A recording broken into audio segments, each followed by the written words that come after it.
Hey everybody, welcome back to the Chaotic Little Book Corner. My name's Acacia. Today we're doing a top 5 week video, and this was a requested video, which is my top 5 unreliable narrators. So let's dive in.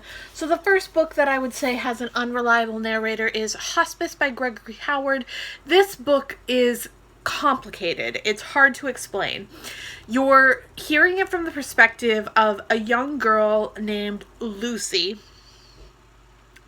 and her brother has disappeared, and there's something going wrong within this town that she lives in. Now, you are seeing the world through her eyes, and you're starting to believe that there are frightening things happening within this town, but you're not sure whether or not you can believe her and whether or not these things are true, or she has gone off the deep end because she misses her brother so much, because she keeps believing that there is a secret hospital where her brother is being stored. So this one is definitely an unreliable narrator. Then we have this. This is Made You Up by Francesca Zappia.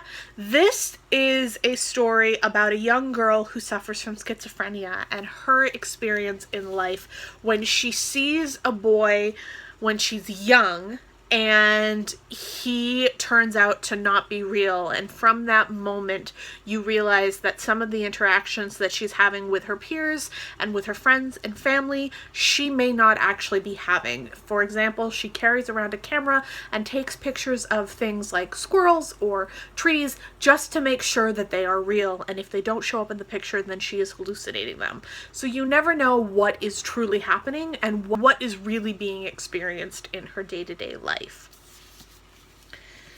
Then we have this. This is Little Deaths, and it's by Emma Flint. This is the story of a woman who is being accused of the kidnapping and murder of her 2 children, and from what you understand from her perspective, she did not do it. But when you meet her, she is in jail, and it's flashing back and forth between the day of the disappearance of her children and her being in prison, and you're not quite sure how she got there.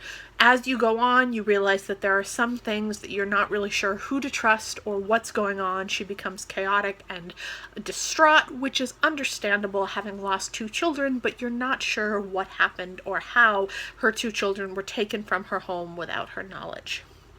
So there's that one. Then there's this. This is The Girl Who Couldn't Read by John Harding.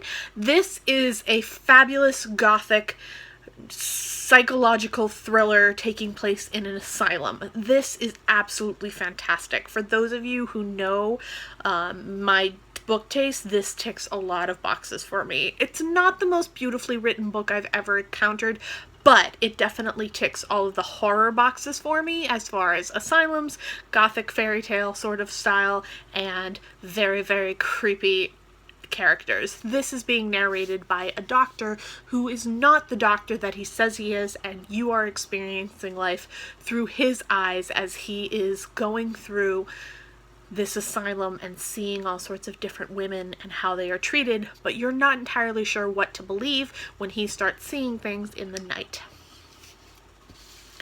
And then last but not least, The Boy Who Could See Demons, and this is by Carolyn Jess Cook. This one has an unreliable narrator who is the young woman who is taking care of a boy who is sick and trying to help him overcome his potential diagnosis of schizophrenia or early onset schizophrenia. She is also really suffering from a loss of her own child, and she's trying to help this boy and maintain her sanity at the same time. You're not sure what is happening, who she is seeing, and you're also aware that the young boy that she is trying to help sees a demon, and this demon is telling him to do things. So you really don't know who to trust or what to believe, and you just go along until the end. I recommend the UK edition. It has a different ending than the US edition, and it changes the entire book. So I recommend the UK edition. So there you have it. That is my top 5 unreliable narrators, and I will see you in my next video. Bye.